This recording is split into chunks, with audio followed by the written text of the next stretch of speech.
আসসালামু আলাইকুম, কেমন আছেন সবাই? আজও প্রতিদিনের মতো নতুন একটি ভিডিও নিয়ে চলে এসেছি আপনাদের মাঝে। আশা করি ভিডিওটি ভালো লাগবে।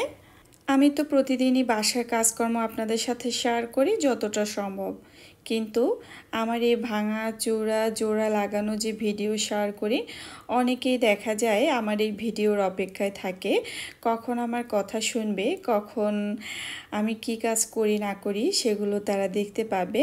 তো এগুলো আসলে আমার ইউটিউবের কোনো বন্ধুদের উদ্দেশ্য বলছি না, এগুলো বাহিরে যারা আছেন, বাহির থেকে যারা দেখছেন তাদের উদ্দেশ্যই বলেছি। তবে বেশ ভেবে ভালোই লাগে, কেউ কেউ আমার এই ভিডিওর অপেক্ষায় থাকে আমি কখন ভিডিও দিব আর তারা কখন দেখবে।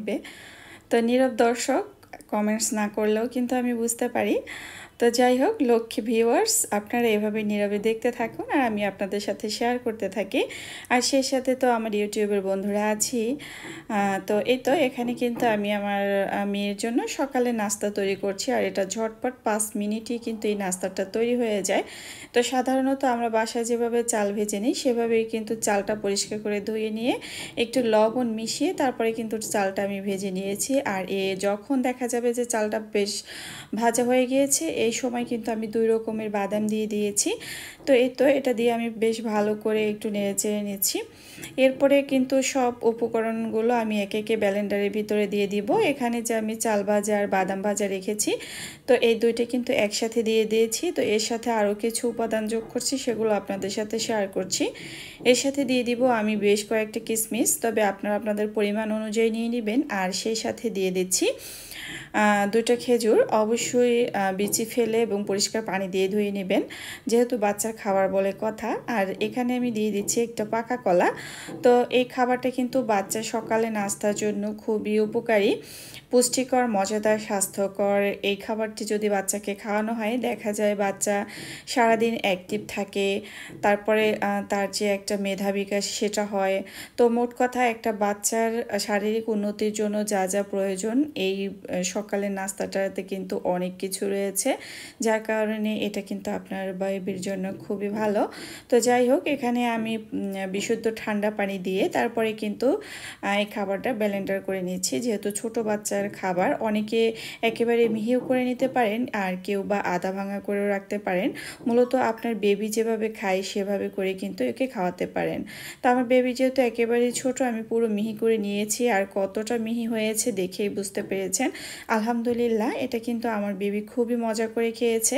তবে আমি একটা বিষয় ভাবতাম যে হয়তো মিষ্টি কোনো জিনিস আমার বেবি খাবে কি না। তো আলহামদুলিল্লাহ কিন্তু সে যে কোনো মিষ্টি ধরনের জিনিসও কিন্তু সে খেতে পারে। তো এই বিষয়টা কিন্তু আমার কাছে খুবই ভালো লেগেছে, এবং আমি যে কোনো খাবার আমার মামুনিকে তৈরি করে খাওয়াই না কেন সবসময় চেষ্টা করি একদম নিরাপদভাবে তৈরি করার। আর আমার কষ্ট বিফলে যায় না, কারণ আমার মামুনি খায়, এই জন্য আমার অনেক ভালো লাগে। তো দেখা যায় কি আমার মেয়ের কিন্তু অনেক বেশি যে স্বাস্থ্য সেটাও কিন্তু না, তবে আলহামদুলিল্লাহ সে অনেকটা সুস্থ। তো মূলত দেখা যায় কি যে স্বাস্থ্যের চাইতে যদি সুস্থ বাচ্চা থাকে এটাই তো সবচাইতে বড় কথা, এটা আল্লাহর কাছে শুকরিয়া। তো যাই হোক, মেয়ের জন্য সকালে নাস্তা তৈরি করা হয়ে গিয়েছে, এটা চাইলে আপনারা রাতেও খাওয়াতে পারবেন। এ পর্যায়ে আমি আমার সারাদিনে যে সকল কাজকর্ম করি সেগুলো একটু শেয়ার করছি। এই তো জিসানের বাবা একটা মাছ নিয়ে আসছে, সেটা বাজার থেকে কেটে নিয়ে আসছে। তো আমি জিজ্ঞেস করেছিলাম এটা কী মাছ, যদিও আমি জানি তারপরও জিজ্ঞেস করেছি। তো সে বলল যে এটা কাতল মাছ। তো মাছগুলো আমি দেখছিলাম, মাছটা বেশ ভালোই বড় ছিল। আর এই যে মাথাটা ঘুরিয়ে ঘুরিয়ে দেখছিলাম এই কারণ বাজার থেকে যখন মাছ কেটে আনা হয় তখন মাছের যে মাথার ভিতর থেকে সরাসরি সোজা করে কেটে দেয়।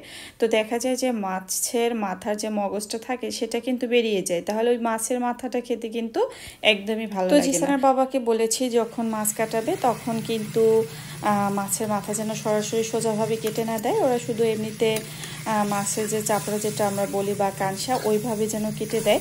তো আর কি সে সেভাবে কেটে নিয়ে আসছে, কারণ নয়তো মাছের মাথা খেয়ে কিন্তু কোনো মজা নেই। তো এই পর্যায়ে কিন্তু আমি সবজি কেটে নিয়েছি আর সেটা ভাজি করব। তো এখানে আমি কিন্তু নিয়েছি ফুলকপি আর গাজর দিয়ে ভাজি করব, সেই সাথে একটু আলু দিয়েছি। তো শীতে তো এখন আমরা বিভিন্ন রকম সবজি বাজারে পাই, আর যার কারণে নতুন নতুন সবজি কিন্তু আমরা কম বেশি সবাই খাচ্ছি। আর বিশেষ করে ধনিয়া পাতা দিলে তো সবজির স্বাদ বেড়েই চলেছে। মানে অনেক বেড়ে যায়, সেটা মাছ কিংবা সবজি। তো এখন দেখা যায় শীত আসছে, আর এই শীতের সময় ছোট ছোট চিংড়িও কিন্তু তো সবসময় পাওয়া যায়। তারপরে দেখা যায় শীতের বেলাতেও কিন্তু মানুষ ছোট চিংড়ি মাছ দিয়ে তারপরে বিভিন্ন রকমের সবজি খায়। তো অনেক মানুষ শীত পছন্দ করে এই কারণে যে শীতে বিভিন্ন রকমের সবজি থাকে বাজারে, যার কারণে কিন্তু মানুষ এই শীতটাকে অনেক বেশি পছন্দ করে। তো আমি তুলনামূলকভাবে বলবো শীত আমার কাছেও ভালো লাগে, তবে অতিরিক্ত ভালো লাগে না আর একেবারেও খারাপ লাগে না। তবে সব কিছু বিবেচনা করলে দেখা যায় ভালোই লাগে। শীতে তো সবসময় খেতে আর ঘুমাতে আরাম, তবে কাজ করতে একটু কষ্ট এই আর কি। তো এ পর্যায়ে কিন্তু আমার ভাজিটা হচ্ছে, আর আমি কিন্তু এপাশের চুলাতে কড়াইয়ে আমার তেল দিয়ে দিয়েছি আর একে একে মাছগুলো দিয়ে দিচ্ছি।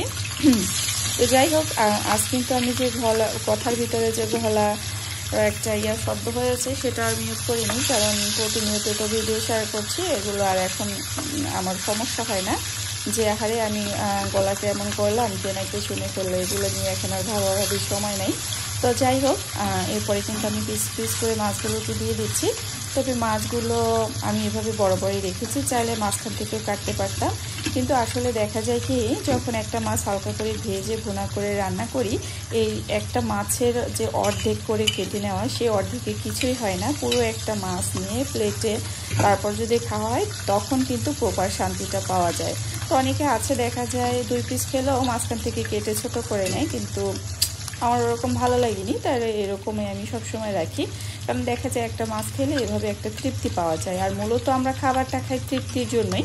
তো আলহামদুলিল্লাহ সবসময় বলি আপনাদের সাথে, যে কোনো খাবার খাই তৃপ্তি সহকারে খাই, বা মানে ভালো লাগে, মানে সব কিছুতেই যে হজমের একটা ব্যাপার থাকে, শান্তির ব্যাপার থাকে, সেগুলো আছে আলহামদুলিল্লাহ।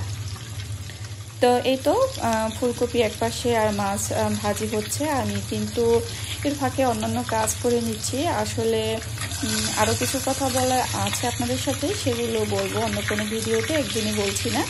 তো তারপরে কিন্তু বকবক করে অনেক কথাই বলে যাচ্ছি, আর কথা বলার সময় অনেকে হয়তো বলে যে সে যে কী বলবে ভেবে পায় না, আর আমি যখন ভিডিওতে ভয়েস দিই তখন কোথা থেকে যে এত কথা আসে নিজেও সেটা বুঝতে পারি না। তো যাই হোক, আমি কিন্তু এমনিতে বাসায় তেমন একটা কারোর সাথে কথা বলি না প্রয়োজন ছাড়া। তবে অনেকে বলে, আচ্ছা যাই হোক, যে এটা বলে যে আমি নাকি একটু কম কথা বলি, বা আবার অনেক সময় দেখা যায় যে কম কথা বললে নাকি অনেকে বলে যে ভাব নিয়ে থাকে। তো আছে না একটা বিষয় সেরকম আর কি। তো যাই হোক, কী কথা বলবো, অতিরিক্ত প্রয়োজন ছাড়া কথা বলতে আমার এমনিতেও ভালো লাগে না। তো যাই হোক, কথা তো আমার ইউটিউবের বন্ধুদের সাথেই বলি, আমরা চোখে দেখি আর কানে শুনি, আর যদি কোনো বিষয় থাকে মিটমিট করে হাসি, এই হচ্ছে আমাদের অবস্থা। তো আমরা কিন্তু সবসময় এখন ইউটিউবের বন্ধুদের নিয়েই কাটাচ্ছি, এটা তো আমরা যারা এই প্ল্যাটফর্মে কাজ করি সেটা সবাই ভালো করে বুঝতে পারি। তো এপাশ ওপাশ কিন্তু মাছটার ভাজা হয়ে গিয়েছে, এবার আমি মাছগুলো তুলে নিব। আর আমি কিন্তু এই কড়াইতেই মাছ রান্না করে নিব। এর আগে হয়তো আপনারা খেয়াল করেছেন যে একই কড়াইতে মাছ ভাজি করে আবার রান্না করে নিই। তো বেশিরভাগ ক্ষেত্রে দেখা যায় কি মাছ ভাজি বা রান্না করলে এটার ভিতরেই আমি করি, মাংস রান্না এটার ভিতরেই করি। কী করবো বলেন, আমার একটাই কড়াই, আর আমার বেশি কড়াই নাই। তো ওই জন্য আপনার আল্লাহ কি না কি বলতেছি। তো যাই হোক, আমার একটাই কড়াই, আমি একটা কড়াইতেই রান্না করি, যাতে সব মানে দুষ্টুমি করার জায়গা আর কি এগুলো করছি। আর আমি যাইবো বলি আর যাই করি এগুলো শুনতে হবে আপনাদের, আর যদি ভালো না লাগে তাহলে মিউট করে রাখি। তো যাই হোক, আমি কিন্তু বলেছি যে আমার একটাই কড়াই, আর এটা বলে যখন হাসি দিয়েছি তখন কিন্তু আমার ছেলে সামনের রুমে ছিল।